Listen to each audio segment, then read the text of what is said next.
Donc depuis que j'ai fait ma reprise en 2011, j'ai acquis, comme je l'ai dit, des pigeons de ligne olympique. Donc j'avais acquis 2 pigeons chez Airbat d'origine Drapa. Le mâle que j'ai acheté venait de Kisbessoa, qui avait fait une vente totale il y a quelques années. Un très bon joueur hollandais. Et donc, ces 2 pigeons que j'ai acquis avaient des origines olympiques, soit les parents directs, soit les grands-parents. Donc, j'ai croisé ces pigeons. Et après, un peu plus tard, j'ai acquis également un couple autour de la lignée d'Elements. C'était une famille de pigeons qui marchait très bien en Normandie. Donc j'ai réussi à avoir une femelle, et cette femelle, je ne le savais pas encore, mais elle possédait des gènes de performance.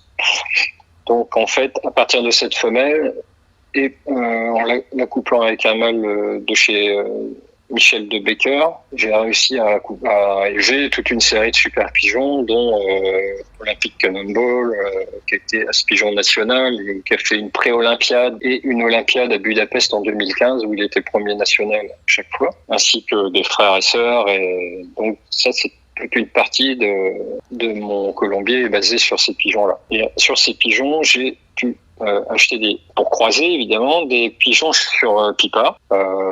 J'ai acheté environ une quinzaine de pigeons sur Pipa. Donc d'origine Rens van der Zijde, c'est un Hollandais, Nico van Norden, un Hollandais, j'ai eu du Léo Hermans, plusieurs relativement bonnes lignées étrangères que j'ai pu croiser sur ma lignée Elements. Et depuis, je élève essentiellement je sélectionne sur les résultats, je garde les meilleurs pigeons. Après, ma lignée est basée, donc ma lignée, c'est vraiment la base Lemens, croisée sur des pigeons hollandais achetés chez Pipa, et j'en suis là, puisqu'en fait, après, je vis un peu en autarcie, quoi. J'introduis plus trop de pigeons. Je fais pas mal de lignées différentes, ce qui me permet de croiser les meilleurs entre eux, et sans trop de consanguinité. Et toujours à l'esprit, je garde toujours à l'esprit les gènes de performance que j'essaie de caser maximum. Quasiment pas grand-chose. Le traitement classique tricot, je fais pas grand-chose, mais je fais sans doute plus que certains, c'est clair. Mais je fais un traitement de tricot régulier toutes les 4 semaines. En fait, j'ai des cycles de 4 semaines. Tu fais que comme en fait on joue 3 mois et demi. Les pigeons auront un traitement de 3 jours tous les mois. Donc ça leur fait 9 jours de traitement sur l'année. Donc je trouve que c'est vraiment peu. On peut pas parler d'une hyper-médicamentation des pigeons. Je traite aussi les voies respiratoires, je traite les champignons et puis les voies digestives. Tout ça dans un cycle de 4 semaines.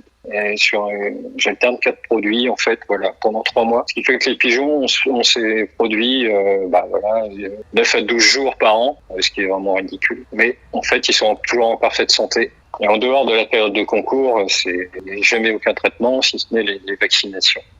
Donc contre la paramyxovirose et la paratyphose. En sachant que depuis l'année dernière, il y a un nouveau vaccin qui est sorti, un vaccin polonais qui combine paramyxovirose et circovirose et rotavirus aussi.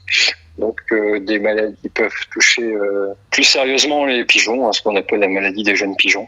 Et en fait, d'habitude, j'avais ce qu'on appelle l'adénovirus, qui est en fait une infection par rotavirus, mais la maladie des jeunes pigeons, je l'avais tous les ans.